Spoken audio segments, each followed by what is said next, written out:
Hello students, welcome to Unite Academy. आणि आजचा आपला टॉपिक असणार आहे contact forces and non contact forces. म्हणजेच याला आपण मराठीमध्ये म्हणतो संपर्क बले व असंपर्क बले. तर आपण या व्हिडिओमध्ये जाणून घेऊया कॉन्टॅक्ट फोर्स कशाला म्हणतात आणि नॉन कॉन्टॅक्ट फोर्स कशाला म्हणतात. So contact force, bodies in contact with each other. ज्या वेळेस बॉडी दोन एकमेकांच्या कॉन्टॅक्टमध्ये असते त्याला आपण कॉन्टॅक्ट फोर्स म्हणतो, म्हणजेच संपर्क बल म्हणतो. आणि the body is not in contact. ज्यावेळेस बॉडी एकमेकांच्या कॉन्टॅक्टमध्ये नसते याला आपण असंपर्क बल म्हणजेच नॉन कॉन्टॅक्ट फोर्स म्हणत असतो. फॉर एक्झाम्पल, तुम्हाला इमेजमध्ये दिसत आहे कॉन्टॅक्ट फोर्सचं इमेज. यामध्ये एक मुलगा आहे आणि एक टेबलवरती ग्लास ठेवलेला आहे. ज्या वेळेस याला पाणी प्यायचे तो काय करणार, त्या ग्लासला उचलणार. ओके, सो ज्या वेळेस तो ग्लासला उचलणार त्याची जी बॉडी आहे आणि जो ग्लास आहे त्या दोघांमध्ये संपर्क डायरेक्टली घडून येईल. ओके, यालाच आपण कॉन्टॅक्ट फोर्स म्हणत असतो. सो देन आपण एक्झाम्पल बघूया कॉन्टॅक्ट फोर्सचे. लिफ्टिंग द ग्लास, ज्यावेळेस त्याने ग्लास उचलला, this is the example of contact force. Then kicking the football. आता ज्या वेळेस फुटबॉलला किक केलं जातं त्यावेळेस फुटबॉलमध्ये आणि आपल्या लेगमध्ये डायरेक्ट कॉन्टॅक्ट असतो. Then moving the desk. ज्यावेळेस हा मुलगा डेस्कला लोटत आहे त्यावेळेस त्याचा आणि तो आणि डेस्क डायरेक्ट कॉन्टॅक्टमध्ये आहे. Then pressing the keys. Then moving the chess. हे जे खेळत असतो त्यावेळेस आपल्याला डायरेक्टली आपण त्याच्या कॉन्टॅक्टमध्ये असतो.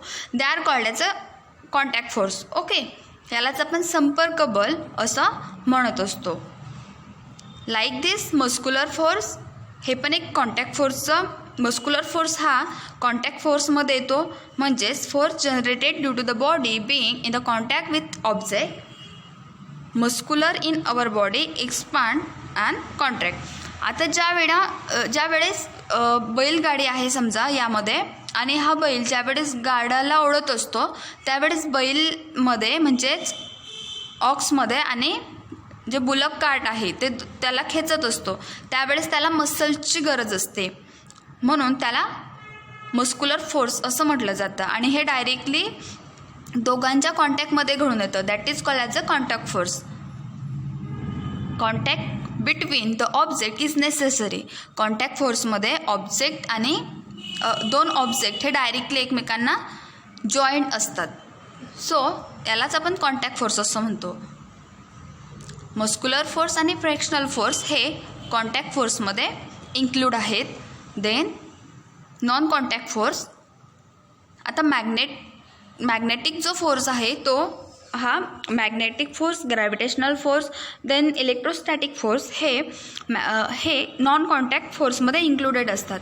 आता तुम्हाला जसं एक पिक्चरमध्ये दिसत आहे की एक चुंबक आहे, ओके, मॅग्नेट आहे, आणि एका बाजूला नेल ठेवलेला आहे म्हणजे खिळा ठेवलेला आहे.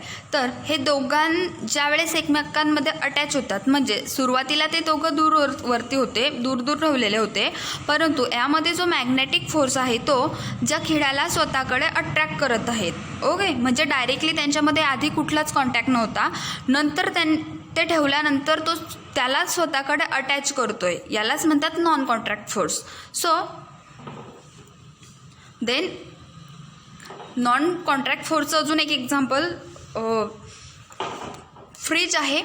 फ्रीजला ज्या वेळेस आपण फ्रीज आहे, कपबोर्ड आहे, यामध्ये मॅग्नेट जॉईन असतं आणि आपण ज्या वेळेस दरवाजा ओपन करतो आणि लावतो त्यावेळेस ते आपण दुरून जरी सोडलं तरी ते स्वतःकडे त्याला अटॅच करत असतो. ओके, सो एकमेकांमध्ये कुठलाही संपर्क नसताना हे एकमेकांकडे अट्रॅक्ट करतात, म्हणून आपण त्याला नॉन कॉन्ट्रॅक्ट फोर्स असं म्हणत असतो, म्हणजेच असंपर्क बले. ओके, सो स्टुडंट्स, आवडला असेल तर लाईक करा, शेअर करा आणि सबस्क्राईब करायला विसरू नका. आणि काही प्रश्न असल्यास कमेंट बॉक्समध्ये विचारू शकतात. Okay, so thanks for watching.